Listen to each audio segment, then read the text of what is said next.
আমরা কোনো উত্তর দিব না। এবং আজকে সেই মানে এই তাদের যে চিঠি দিছে বা জেনে দিচ্ছে এটা নিয়ে আমরা কোনো আলোচনাই কিছু করি নাই। হ্যাঁ, কোনো আমরা এটাকে মানে এই চিঠিকে আমরা দেখি নাই। এখন এই দেখি নাই বলতে মানে আমরা অলরেডি এই 18 সম্বন্ধ থেকে আমরা কোনো হিন্দি ছবি পারমিশন দেই নাই।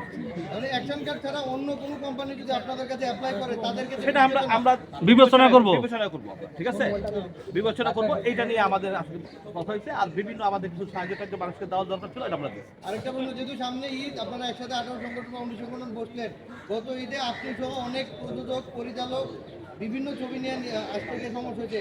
এইবার কি বেশি ছবি আসা নিয়ে কোনো মিটিং হয়েছে কিনা বা সিদ্ধান্ত নিবেন? হ্যাঁ, সেটাও আমাদের মত বিনিময় সময় আমরা বলবো। সেইটা হইছে, সেইটা কথা হইছে যে আমাদের এবারকার যদি ঈদে 10টা 12টা ছবি আসে, আমরা যদি না আসে সেই জন্য আপনাদের 4টা 5টা ছবি যেন আসে সেই ব্যবস্থাটা আমরা করতেছি এবং আমরা করবো ইনশাআল্লাহ।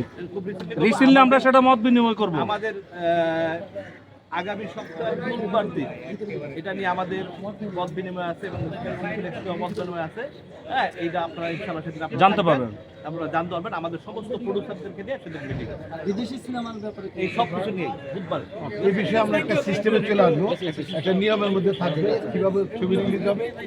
আমি কোথা থেকে আসলাম, উনি যখন প্যানেল করলেন আমাকে ভাইস প্রেসিডেন্ট নির্বাচন করালেন, তখন উনি কি ভুলে গেছিলেন যে আমি কীভাবে মেম্বারটা আসলাম? আর একটা ফর ইউর ইনফরমেশন অল, যে আমাকে মেম্বারশিপ দিয়েছে তখন প্রেসিডেন্ট ছিলেন শাকিব খান এবং সেক্রেটারি ছিলেন অমিত হাসান। ঠিক আছে, তো এই বিষয়ে আমার মনে হয় যে উনি কখন কি বলে নির্মল আক্তার আমি বুঝি না।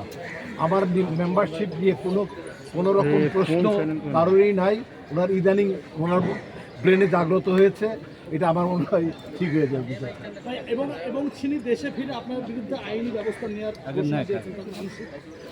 বলছেন। আমি প্রস্তুত হয়ে আছি, বরঞ্চ উনি ওনাকে সাবধান করে দেন, ওনার বিরুদ্ধে 64টি জেলায় মামলা হচ্ছে এবং প্রত্যেক সদস্য মামলা দেবো একজন। একদম আমার যত ফ্রেন্ডরা আছে সবাই রেডি করে ফেলছে মামলা। আমি মত দেওয়ার সাথে মামলা, আমি মত না দিলে মামলা করব। মামলাটা হলো আমার মানহানি করা হয়েছে। যারা আমার ভক্ত, তারা যেহেতু আমার সংগঠন করে, আমাকে নিয়ে পোস্ট করে, তারা এলাকার জনগণের কাছে তারাও মানহানির পর্যায়ে গেছে। তারা তাদের মানহানির কারণেই মামলা করবে 501 ধারা। ক্লিয়ার?